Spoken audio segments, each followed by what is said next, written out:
Guys, matapos padalhan ng TNT team management si Mikey Damoon Williams ng termination of contract letter, ano na ang magiging kapalaran niya? Humahalakhak ba siyang lilipat sa ibang liga? No sir, hindi po magiging madali yan para kay Mikey Williams. Samantala, hindi matutupad ang wish ni Quincy Miller na makaharap ang kanyang former team na Converge dahil inactivate na ng Talk and Text ang kanilang original import na si Randy Hollis Jefferson. Gustong siguruhin ng tropa ni Coach Jolas na agad silang makaka-bounce back pagkatapos matalo sa una nilang laro. Yan at maraming iba pa ang ating pag-uusapan kaya panoorin nyo ang bidyong ito hanggang dulo. Pero bago ang lahat, kung gusto nyong suportahan ang ating channel, please like and subscribe. Malaking bagay na po yan sa aming mga vlogger.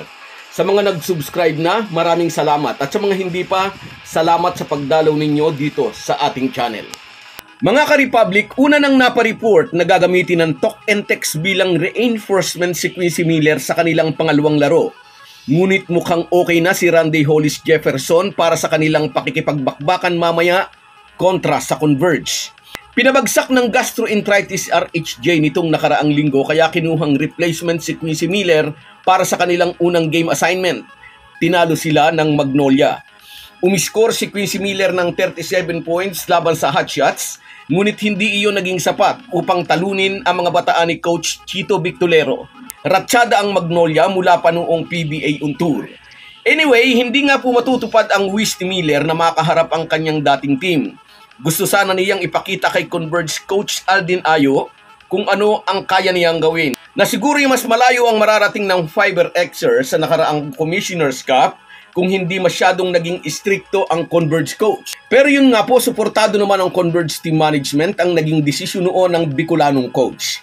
Anyway, si Randy Hollis Jefferson na nga po ang magiging import mamaya ng Talk and Text.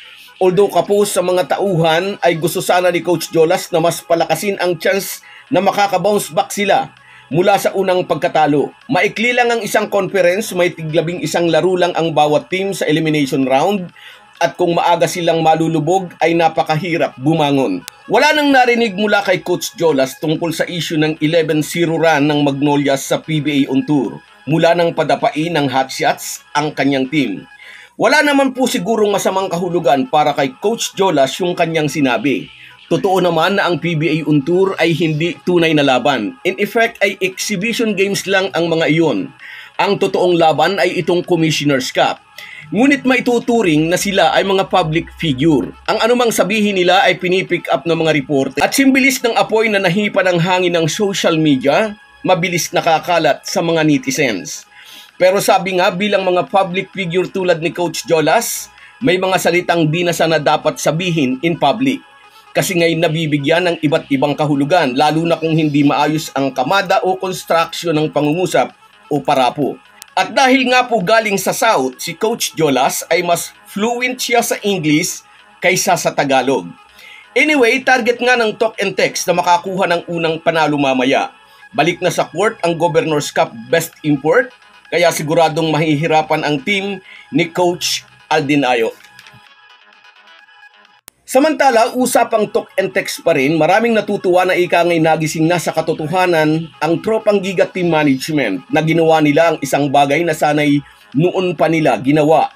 Ang pagpapadala ng termination of contract letter sa kanilang player na laging nanghihingi ng buwan. Noon pa sana ito ginawa ng Talk and Text nang unang tumubo ang sungay ni Mikey Williams nang una itong manghingi ng pagkalaki-laking sahod. Noon pa ay dapat nang kinalos ito ng TNT. Pero gaya nga po ng alam nating lahat, yumukod sa demand ni Williams ang TNT management at namihasa na spoiled na ang Phil-Am Guard. Ngayon ay nanghihingi naman ito ng dagdag na sahod na sang-ayon kay Homer Sison ay nagtataglay ng figure na napakaraming zero. 2 million ba?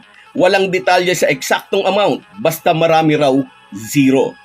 Anyway, kung inyong natatandaan, mayroon akong video content na sabi nga natin may nakikita akong writing on the wall na ang kontrobersyang ito na muling binuhay ni Buwan ni Mikey Williams ay matatapos sa hindi magandang senaryo.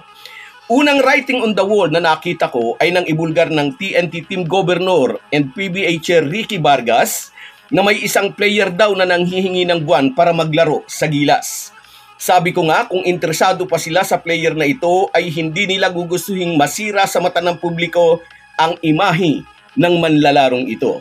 At sa harap ng mga Pilipinong nagbubunyi pa sa gold medal campaign ng Gilas sa Hangzhou Asian Games, lalong nagnitngit ang mga basketball fans sa nabulgar na kasabikan sa pera ng player na ito. Muli, sumaklolo kay Williams ang sports columnist ng SPIN sa pagsasabing pwede raw namang papurihan ang mga Gilas players without demonizing others. Anyway, nakita nga po natin sa press conference na iyon ang writing on the wall o senyales na something bad is going to happen to this player. At idadagdag ko ngayon kasama ni Mr. Ricky Vargas sa press conference na iyon si SMC Sports Director Al Francis Chua. Isa si Boss Al, tawag dito ng marami, sa pinakama-impluensyang personalidad sa PBA. Dapat ay naging warning na iyon sa kampo ni Mikey Williams. Ngunit naging matigas si Williams. Ayaw talagang bumalik sa Pilipinas hanggat hindi muling nagkakaroon ng negosasyon sa kanyang kontrata. By the way, gusto kong i-shoutout si Reggie Jimenez sa kanyang magandang analysis tungkol sa usaping ito. Salute sa iyo, kaibigan. Marahil nga raw ay may mga nakitang butas sa kontrata ang kampo ni Williams na nagbibigay sa kanya ng karapatan upang mag-demand na naman ng panibagong contract negotiation. Anyway, itinuturing ito ng TNT bilang pang-aabuso sa karapatan at ngayon ngay napuno na ang mga ito. Hindi rin kasi maganda ang way ni Williams sa pagdidemand. Parang may kahalong pambablackmail dahil hindi niya sinasamahan sa laban ang kanyang team ay isa siyang kontratadong player. Kaya pinadalhan na siya ng termination of contract letter. Sa latest column ni Homer Saison sa SPIN ay wala na siyang binanggit na pwedeng mag-detour sa NBA ang paborito niyang player. Medyo malambot ngayon o conciliatory ang tono ng kolumnista. Although nasend na raw po ang termination of contract letter ay hindi raw naman nangangahulugan na tapos na ang usapan. Pwede pa rin daw magkasundo ang dalawang kampo pero mangangailangan daw ng almost divine intervention. Meaning, mas malapit sa imposible. Kung sakaling ma-terminate na ngang tuluyan ang kontrata ni Mikey Williams sa Talk and Text, malaya ba siyang makapaglalaro sa ibang liga? Hindi po magiging madali yan para sa PhilAm player na si Williams. Kailangan muna niyang humingi ng clearance o i-release siya ng TNT para makakuha ng release sa PBA upang makapaglaro siya saan mang liga na nasa ilalim ng FIBA. So guys, yan lang muna. Hanggang sa muli.